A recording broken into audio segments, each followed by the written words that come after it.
பார்த்தீங்கன்னா at the rate of 8.1/2% per annum simple interest.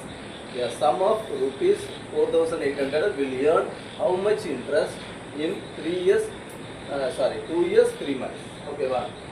பார்த்தீங்கன்னா ஒரு 4,800 ரூபாயை 8% பெர் ஆனதுக்கு 2 வருஷம் 3 மாதத்துக்கு அவன் வட்டிக்கு விடுறான். அப்படின்னா எவ்வளோ சிம்பிள் இன்ட்ரெஸ்ட்னு கேட்குறான். பிரின்சிபல் 4,800, ரேட் ஆஃப் இன்ட்ரெஸ்ட் வந்து 8/1/2ங்கிறத எப்படி மாற்றிக்கிறோன்னா 17/2 போட்டுக்கிறோம். டைமை பார்த்தீங்கன்னா 2 வருஷம் 3 மாதம். ஓகேவா? 3 மாதம், 2 வருஷம் 3 மாதம். இதை நம்ம எப்படி பார்த்திக்கணும்? 2.25 வருஷமாக மாற்றிக்க வேண்டியதான். குவார்ட்டர் எத்தனை குவார்ட்டர் இருக்குது? 2.25 வருஷம். 2.25 வருஷம். இதை நீங்கள் எப்படி பார்த்துக்கலாம்?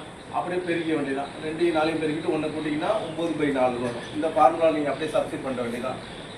4,800 2/17/2 9/4 1/100 போட்டிங்கன்னா 918 வந்துடும்.